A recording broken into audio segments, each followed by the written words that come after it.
आप जिनसे प्यार करते हो उन्हें सिर्फ खुश देखना चाहते हो, उनकी खुशी के अलावा कुछ भी मैटर नहीं करता। हेलो फ्रेंड्स, आज मैं आपको माय लव ये 2021 की एक चाइनीज रोमांटिक मूवी एक्सप्लेन करने वाला हूँ। एक बहुत ही ब्यूटीफुल सी मूवी है, तो अंत तक इस वीडियो को जरूर देखिएगा।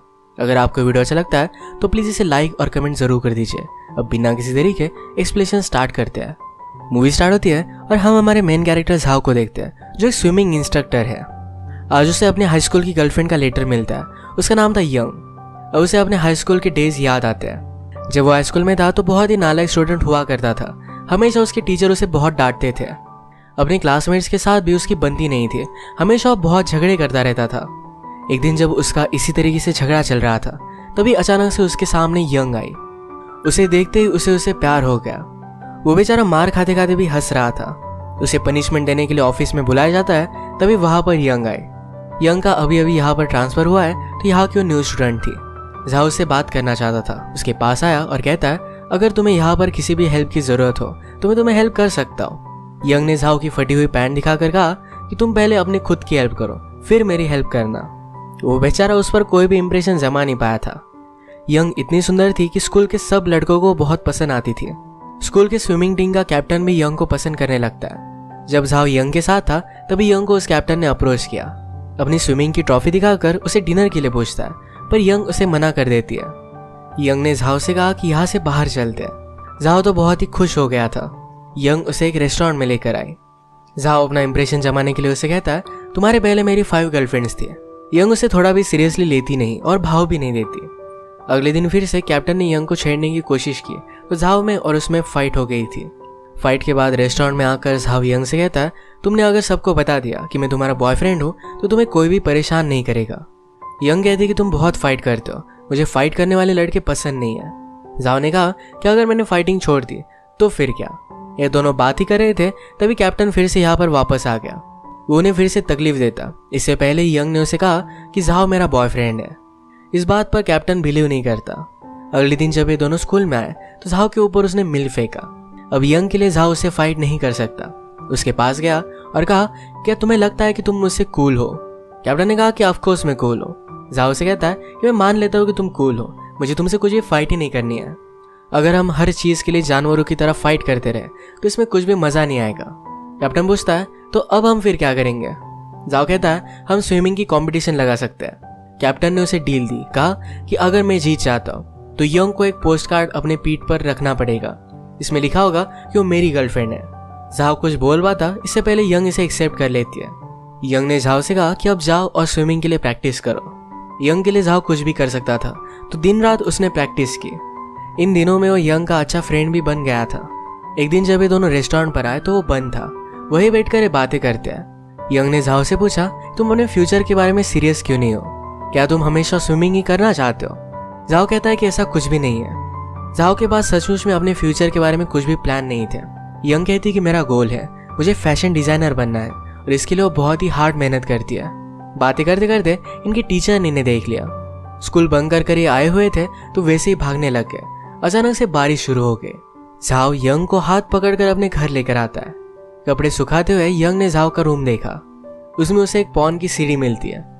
झाओ कहता है कि मेरे फ्रेंड की है, मेरी नहीं है। यंग ने पूछा कि तुम सब लोग ये कब से देखते हो? झाओ ने कहा कि रात में 11 बजे के बाद हम देखने लग जाते हैं। यंग एक्चुअल में उसका एज पूछ रही थी, तो इस बात पर वो बहुत हंसती है। इस पर उसका बहुत मजाक लेती है। बेचारे झाओ को बहुत एम्बैरेसिंग लगा था। अब अगले दिन इनका स्विमिंग का कंपटीशन था। इसमें झाओ ने बहुत फाइट दी, फिर भी कैप्टन ही जीता था।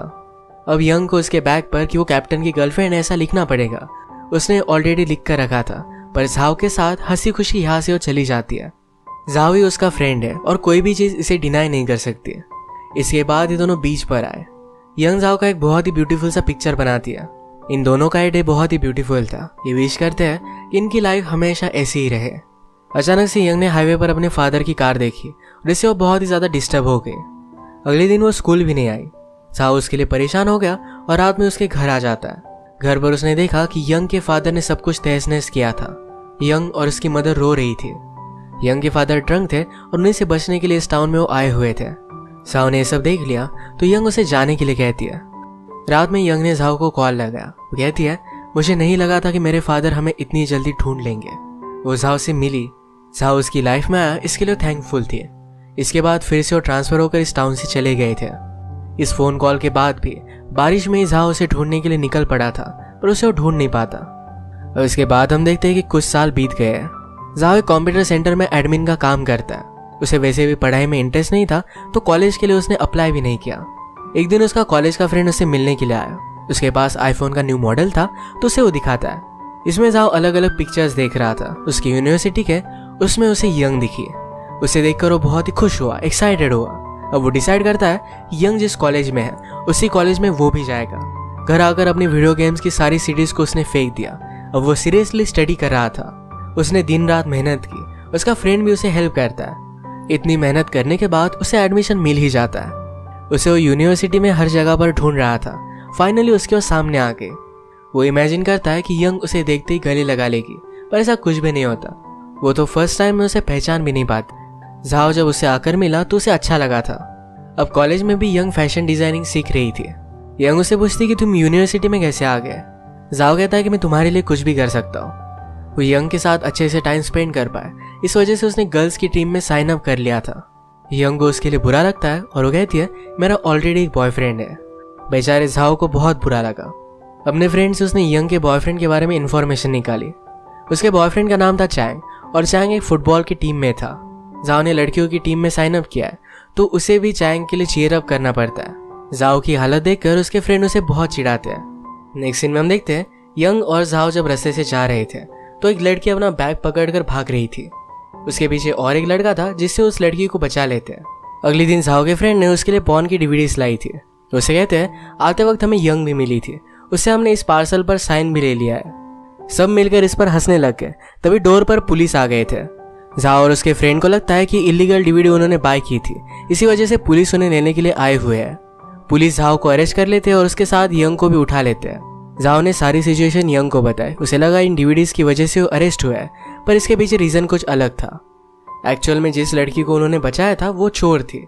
जिस आदमी को इन्होंने मारा था ये उसका ही बैग था, इसी वजह से इन्हें जेल में डाल दिया जाता है। इस सिचुएशन पर वो जेल में भी बहुत हंसे। झाओ यहाँ पर यंग से पूछता है कि तुम और तुम्हारा बॉयफ्रेंड कैसे मिले थे। यंग ने कहा कि यहाँ पर मैं एंट्रेंस एग्जाम देने के लिए आई हुई थी, वहीं पर वो एक दूसरे से टकरा गए। ये एग्जाम देने के लिए यंग बहुत ही नर्वस थी, तो चैंग ने उससे कहा था कि सब कुछ ठीक हो जाएगा, तुम पास हो जाओगी और हम दोनों फिर से यहीं पर मिलेंगे। चैंग स्टडीज में भी बहुत ही स्मार्ट था। जो सिक्योरिटी यंग को हमेशा से चाहिए थी ये चैंग आसानी से दे सकता है। झाओ ने रियलाइज किया कि उसका प्यार कितना सेल्फिश था। उसने कभी भी यंग को क्या चाहिए इसके बारे में सोचा नहीं था। वो उसे जरा दूर रहने की कोशिश करता है, पर यह बात वो कर नहीं पाता। उसने अब डिसाइड किया था कि स्विमिंग में वो अपना करियर करेगा। यंग का एक दिन बर्थडे था, तो उसे पूछता है कि आज तुमने क्या किया। यंग कहती कि मैं बहुत ही बीमार हूँ, तो कुछ भी सेलिब्रेट नहीं कर पाई।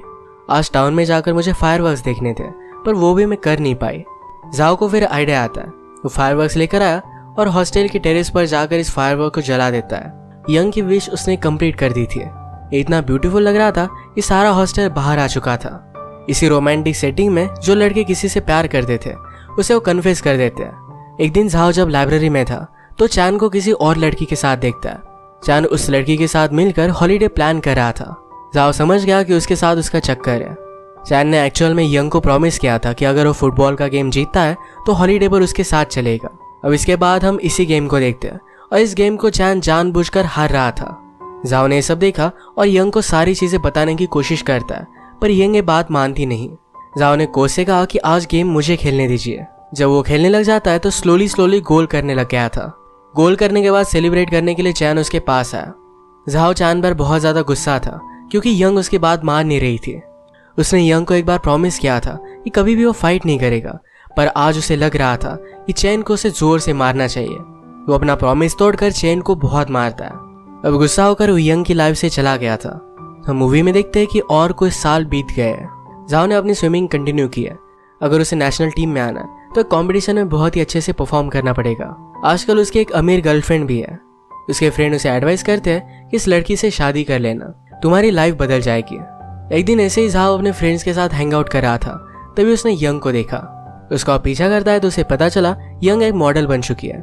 आज वो एक एडवर्टाइजमेंट की शूटिंग कर रही थी। वो जाकर उससे मिला और यंग को भी उससे मिलकर अच्छा लगा था। झाओ से पूछता है कि तुम मॉडलिंग क्यों कर रही हो। यंग ने कहा कि फैशन सीखने के लिए मुझे अलग कंट्री में जाना था, पर उसके फादर बीमार पड़ गए तो इस वजह से इसी कंट्री में उसे रहना पड़ा। उसने फिर मॉडलिंग ही स्टार्ट कर दी थी। झाओ को भी उसका करियर अच्छा लगता है, पर वो चाहता था यंग जिस चीज़ में पैशनेट है यही चीज़ उसे करनी चाहिए, यानी कि फैशन डिज़ाइनिंग। बातों बातों में झाओ को पता चला कि यंग एक अलग सिटी में एडवर्टाइजमेंट शूट करने के लिए जाने वाली है। वो अपनी गर्लफ्रेंड से ब्रेकअप कर लेता है और उसके साथ ही आता है। एक दिन यंग की शूटिंग अच्छी नहीं गई थी। झाओ ने उसे घर पर ड्रॉप किया और यंग को उसके ओल्ड ड्राइंग्स दिखाए। यंग भी रियलाइज करती है कि अपने पैशन को उसने मिस किया है। आज जब वो और एक शूट के लिए जा रही थी तो उसे अपने डायरेक्टर का कॉल आता है। यंग की जगह पर उन्होंने और लड़की को चूज कर लिया था। इस बात से बेचारे बहुत ही अपसेट हो गए। झाओ उसे चीयर अप करने के लिए सी के पास लाइट हाउस में लेकर आता है। यहाँ इंटर होना मना था तो यंग डर रही थी। झाओ ने कहा, हम ऑलरेडी जेल जाकर आए, हमें क्या डरना। सी के पास आकर ये डायरेक्टर को बहुत गालियां देते हैं। झाओ की कंपनी में यंग का मूड भी बहुत ही अच्छा हो गया था। ये जब हाई स्कूल में थे तो अपने सारे मोमेंट्स याद करते हैं।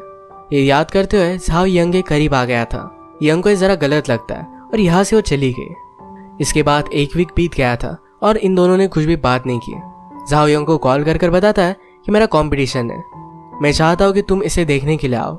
कंपटीशन की रात आई। अचानक से बहुत ही ज्यादा तूफान आने लग गया था। टीवी पर न्यूज आती है कि एक ब्रिज पर कुछ लोग फंसे हुए हैं, उन्हें निकालने की कोशिश हो रही है। ये वही लोग हैं जो कंपटीशन देखने के लिए आ रहे थे। झाओ को लगता है कि इन्हीं लोगों में यंग भी होगी। वो अब तक श्योर नहीं था। वो स्विमिंग पूल के पास तो आ गया पर यंग का ख्याल उसके मन से जा नहीं रहा था। ये कंपटीशन वो ऐसे ही छोड़कर यंग को ढूंढने के लिए निकल पड़ता है। यंग भी इस बारिश में उसी के पास आ रही थी। झाओ ने कहा कि तुम्हारा नंबर लग नहीं रहा था, उसके लिए बहुत ही वरी कर रहा था। मैं तुम्हें इस तरीके से खो नहीं सकता। हम जब से मिले तब से बहुत बार जुदा हो गए। मैं फिर से तुम्हें खोना नहीं चाहता। ये बात सुनकर यंग भी उसे गले लगा लेती है। यंग ने कहा कि हमें कंपटीशन में वापस जाना चाहिए, देखते हैं कि क्या तुम्हें सेकंड चांस मिल पाता है। ये जा ही रहे थे तभी ऊपर से एक चीज यंग को लगने वाली थी, तो उसे बचाने के लिए झाओ उसके सामने आ जाता है। इस वजह से उसका हाथ फ्रैक्चर हो गया था। अब वो लंबे समय तक स्विमिंग नहीं कर पाएगा। ये बात यंग को जरा अपसेट कर रही थी, तो झाओ ने उसे कहा, तुम मेरे साथ हो, मुझे किसी भी चीज की जरूरत नहीं है। इसके बाद इनकी रिलेशनशिप बहुत अच्छे से डेवलप हुई थी। एक साथ ये रहने लग गए थे। यंग लेट नाइट काम करती तो झाओ हमेशा उसे सपोर्ट करता। यंग खुश है तो वो भी बहुत ही खुश था। स्लोली झाओ का भी हैंड रिकवर होने लग गया था। एक दिन चलते चलते ये दोनों वेडिंग ड्रेस की शॉप तक आए।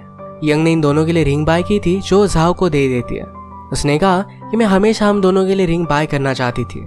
झाओ उसे प्रॉमिस करता है कि सब कुछ ठीक हो जाने के बाद एक दिन मैं तुम्हारे लिए डायमंड रिंग लेकर आऊंगा। अब झाओ को फिर से स्विमिंग करनी थी। इसके बारे में ओपिनियन लेने के लिए वो डॉक्टर के पास आए। डॉक्टर उसे कहते हैं, तुम्हारा हाथ बहुत अच्छी तरीके से रिकवर हुआ है, पर अब तुम स्विमिंग नहीं कर सकते। झाओ को ये बात सुनकर बहुत बुरा लगा। जो करियर वो बनाना चाहता था अब वो नहीं बना पाएगा। अलग अलग जगह पर जाकर वो जॉब ढूंढने की कोशिश करता है, पर कहीं भी उसे जॉब नहीं मिलता। उसकी फाइनेंशियल सिचुएशन भी बहुत ही खराब हो गई थी। यंग को जॉब था, वो यहाँ का रेंट वगैरह पे कर सकती है, पर झाओ को ये बात अच्छी नहीं लगती। उसे लगता है कि उसे खुद अपने आप को सपोर्ट करना चाहिए। एक दिन यंग झाओ को शॉपिंग मॉल लेकर गई। एक शर्ट उसे वो पहनने के लिए कहती है। झाओ ने नोटिस किया कि जब ये हाई स्कूल में थे, यंग ने उसकी जो ड्राइंग बनाई थी यही डिजाइन इस शर्ट पर है। यंग की डिजाइन कंपनी को पसंद आई थी और इसे मास प्रोडक्शन में उन्होंने डाल दिया है। झाओ यंग के लिए खुश था, पर इन दोनों के फ्यूचर को लेकर वो वरी करने लगता है। एक दिन अपने फ्रेंड से मिलने के लिए गए हुए थे। एक फ्रेंड शादी करने वाला था, तो यही बात वो यंग और झाओ से भी पूछते हैं। इस बात को लेकर झाओ अपसेट हो गया। वो यंग को बताता है कि मेरे पास ढंग की जॉब भी नहीं है, आजकल उसके साथ कुछ भी सही से हो नहीं रहा। वो इस कंडीशन में यंग से कैसे शादी कर सकता है। यंग ने कहा कि मुझे कुछ भी फर्क नहीं पड़ता, चलो हम शादी कर लेते हैं। झाओ को ये मजाक लगा और यहाँ से वो चला जाता है। आजकल यंग के फादर जरा बीमार थे तो उनकी डेथ हो जाती है। इनके सारे फ्रेंड इन्हें मिलने के लिए आए हुए थे। जब झाओ फ्रेंड से बात कर रहा था तो कहता है कि अगर मैं मेरे हाई स्कूल में यंग से ना मिलता तो मेरी लाइफ क्या होती। वो उसे लाइफ में अच्छा फ्यूचर नहीं दे सकता, तो इस वजह से उसे मिलना भी रिग्रेट कर रहा था। ये सारी बातें पीछे से यंग ने सुन ली। वो उस पर बहुत ही ज्यादा अपसेट हो गई। वो कहती है, मेरे फादर भी हमेशा दूसरों को ही दोष देते थे। हमने उनसे कभी भी कुछ भी एक्सपेक्ट नहीं किया था, फिर भी मेरी मदर को बहुत मारते थे। यंग से मिलना झाओ ने रिग्रेट किया। इस बात से यंग बहुत ही ज्यादा हर्ट थी। झाओ ने अपनी गलती रियलाइज की, उसे माफी मांगी, फिर से ऐसा कुछ भी नहीं होगा इस सब प्रॉमिस किया, पर फिर भी यंग अब मानने वालों में से नहीं थी। यंग झाओ को कहती है, कल इंटरव्यू पर जाना, अच्छे से ट्राई करना, किसी और के लिए नहीं तो खुद के लिए। इसके बाद वो उसकी लाइफ से चली गई। वो झाओ को एक लेटर लिख कर गई थी। उसमें लिखा था मैं सारी चीज़ों को रिग्रेट करती हूँ। मुझे तुम्हें हाई स्कूल में अच्छी तरीके से ट्रीट करना चाहिए था। हमने जो टाइम वेस्ट किया वो वेस्ट नहीं होना चाहिए था। तुम मुझसे मिलना रिग्रेट करते हो, इस बात को मैं जाने नहीं दे सकती। अगर हम एक साथ रहे तो हमेशा एक दूसरे को हर्ट करते रहेंगे। ये बात वो नहीं चाहती थी। अब इसके बाद झाओ ने अपने खुद के लिए एफर्ट डालना स्टार्ट कर दिया। वो फिर से कॉलेज में वापस जाकर एक स्विमिंग टीचर बन जाता है। अब उसके पास अच्छा जॉब था, सब कुछ ठीक था, पर फिर भी यंग को हमेशा याद करता है। एक दिन उसे यंग से लेटर मिला और इस लेटर में यंग की शादी होने वाली है तो उसका इनविटेशन था। वो उसे भुलाकर लाइफ में आगे बढ़ना चाहता था तो अपने फ्रेंड से हेल्प लेता है। सबने मिलकर एक बोट बुक की और इंश्योर किया कि झाओ यहाँ से भाग ना पाए। जब वेडिंग डे आता है तो झाओ बहुत ही ज्यादा डिस्टर्ब हो गया था। वो यंग को अपनी लाइफ से इस तरीके से जाने नहीं दे सकता। नदी से तैरते हुए वो जमीन तक आ गया। डायरेक्टली यंग की शादी पर वो पहुंच जाते हैं। यंग के साथ उसकी फ्रेंड्स थी, पर झाओ के फ्रेंड्स उन्हें बाहर लेकर जाते हैं। झाओ ने जब यंग को देखा तो बहुत ब्यूटीफुल लग रही थी। यंग को खुश देखकर उसे बहुत अच्छा लगता है। वो फिर से यंग की खुशी छीनना नहीं चाहता था। उसे बहुत ही प्यार करता है और हमेशा खुशी देखना चाहता है। वो यंग को थैंक यू कहता है उसकी लाइफ में आने के लिए, उसे सारे ब्यूटीफुल मोमेंट्स देने के लिए। यंग ने भी अब उसे माफ कर दिया था। वो भी उसे थैंक यू कहती है। जो टाइम इन्होंने एक साथ स्पेंड किया ये दोनों के लिए बहुत स्पेशल था। झाओ यंग को अपनी लाइफ के लिए बेस्ट ऑफ लक कर यहाँ से चला जाता है। उसे उसकी खुशी छीनना नहीं चाहता था और इसी मोमेंट पर ये मूवी एंड हो जाती है। ये मूवी पता कर जाती है कि जिससे आप प्यार करते हो उनके हैप्पीनेस में ही आपका हैप्पीनेस होता है। इसी के साथ आज का वीडियो हम खत्म करते हैं। अगर आपको अच्छा लगा तो प्लीज़ इस वीडियो को लाइक और कमेंट जरूर कर दीजिएगा। मैं बहुत सारी मूवीज़ लेकर आता रहता हूँ तो प्लीज़ इस चैनल को सब्सक्राइब कर दीजिए और बेल नोटिफिकेशन आइकॉन दबाना मत भूलिएगा। हम वैसे मिलेंगे और एक नई मूवी के साथ। तब तक के लिए थैंक यू और आप अपने आप का ख्याल रखिए।